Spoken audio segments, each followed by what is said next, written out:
Coming up next from San Fran Freak Show, the Savage Nation from Talk 910 KNEW.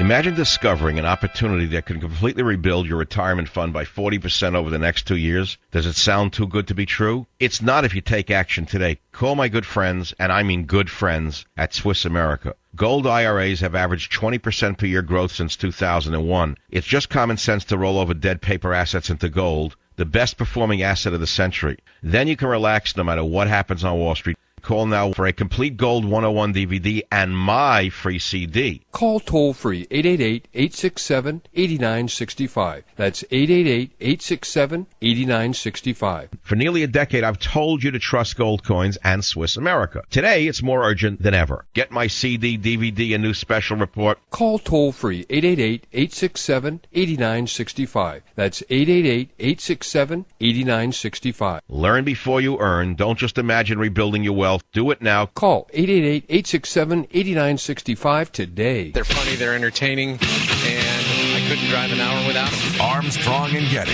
Weekday mornings 6 to 10. Talk 910 KNEW. Warning.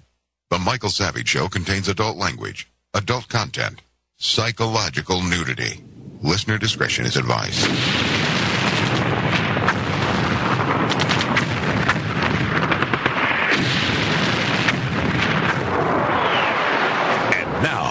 America's most exciting radio talk show, The Savage Nation. Here is Michael Savage.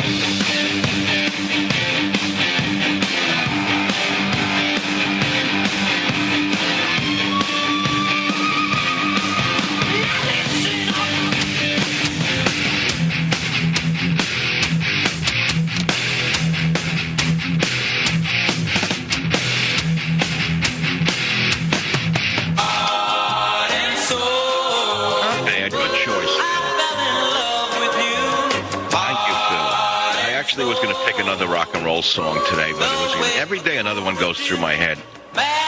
Keep it playing. Let me see if forget it. I'll turn it off. Lo and behold, my cardiologist sent me my lab results. Then I don't have any cardiac trouble, but I go once a year because I got upside down lipids. And you say, "What are you crazy talking about your blood lipids on the air?" Yes, because I'm going to lead to a medical point that may be of some value to some of you out there who are a little concerned about your cholesterol, for example. And so many Americans are being sold on Lipitor and Lipitor-like drugs who may not need them. And I want to talk about that for a minute because there are other things that you might be able to do that are not drug-related. But the society is drugged to death, whether they're on antidepressants when they don't need them or they're on anti-cholesterol medications when they may not need them. The country is drugged to death. And what's interesting is it ties right into the healthcare debate because you'll notice that the drug companies are all in favor of Obamacare. Now, why would the drug companies be in favor of Obamacare? Because it will give unlimited prescription drugs to everybody in America, and they'll make trillions of dollars. You understand how this works? You understand how this all works together? Follow the money. So let's go back to the fact that, oh, yeah, drugs are lifesavers, don't get me wrong. But they should be used as a last resort, not on a recreational basis, as is being done in this country. Many of the American people today are practicing recreational medicine. Everybody in this country thinks something's wrong with them and gets a prescription for it. Now, in some cases, I said RXs can save your life, but in most cases, they're useless or dangerous, okay? Now, having laid the groundwork for that, I want to go back again to what I'm talking about.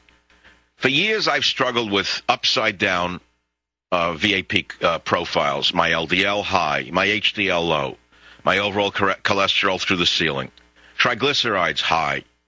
Whatever you look at, it's upside down. So if a normal person got this, they would run and say, I'd do anything because I think I'm going to die. But it's been like this for 20 years. But I'm not dead. And thus far, I haven't had a heart attack, so it doesn't make sense. Unless you get an even more refined test, which I got. Now, remember, I come from a family of early death by coronary heart disease. I don't want to give you the ages and turn it into a joke. But I've been running scared about a heart attack since I'm 30, maybe 20, which is what drove me into the jungles of the South Seas, collecting plants, drove me to get a PhD in epidemiology and nutrition, drove me to research and write books on health before I went into radio. I'll never forget When I entered radio in 1994, I said, this is probably going to kill me younger than I normally would go, but it'll be worth it. And, every day is a miracle to me, but I'm still here 15 years later, and the stress level's as high as it could be. You have to say, well, how the hell does a guy live like this with this kind of stress? People have said to me, I blow off steam on the air, so therefore I'm alive. All right, that's one way to look at it. It's probably folklorically true. But let me go back to blood chemistry per se. You all know about cholesterol, and you're supposed to keep it low. Well, that's not 100% valid, because there are societies where there's very high total cholesterol in the blood, and the people don't get heart attacks. And so then the people started looking at LDL and HDL, the good and bad cholesterol, that you know about. So let's look at the bad cholesterol, LDL, low-density lipoproteins. Why is it so-called the bad cholesterol, LDL, low-density lipoproteins? Because they're small particles that are thought to penetrate arterial walls and begin to cause plaque formation. Now, why would nature have designed the production of LDL to begin with? Why would a human being produce low-density lipoprotein? In other words, there was a reason that nature had bodies produce this substance. Certainly there are dietary factors, but there's a natural phenomenon that goes on as well. And that is, as a person gets older, their arteries become damaged. In other words, the vascular wall becomes weak, and micro fissures or cracks begin to develop in the endothelial vascular wall. And what the body does in an attempt to patch up these fissures in the wall is the body produces cholesterol, right? And it produces a relative of cholesterol called LPA, lipoprotein A. Now, the problem is both cholesterol and LPA are very sticky, and it makes them perfect for the job. It's like a glue, right? And you've been taught, get rid of that glue because you don't want that glue to clog up your arteries, and it makes sense to do that. But you have to understand something. The body may overproduce cholesterol and overproduce LPA in its patching, and the patching ability will then aggregate and form a plaque that leads to vascular occlusion or hardening of the arteries, okay? So here's the thing.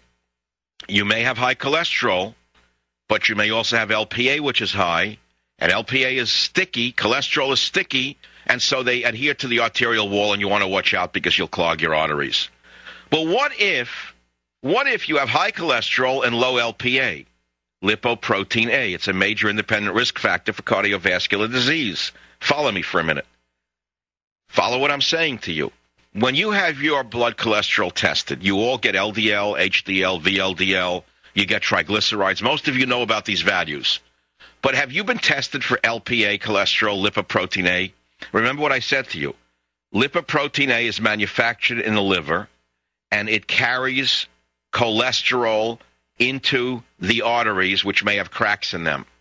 But if you have too high in LPA, it carries the LDL, the low-density lipoproteins, right through the arterial wall and causes the plaque that you don't want.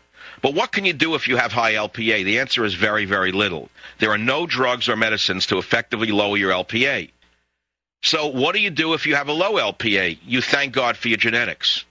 My cholesterol levels are completely screwed up. Very high LDL, very low HDL, very high total cholesterol. But you're not going to believe what I'm going to tell you.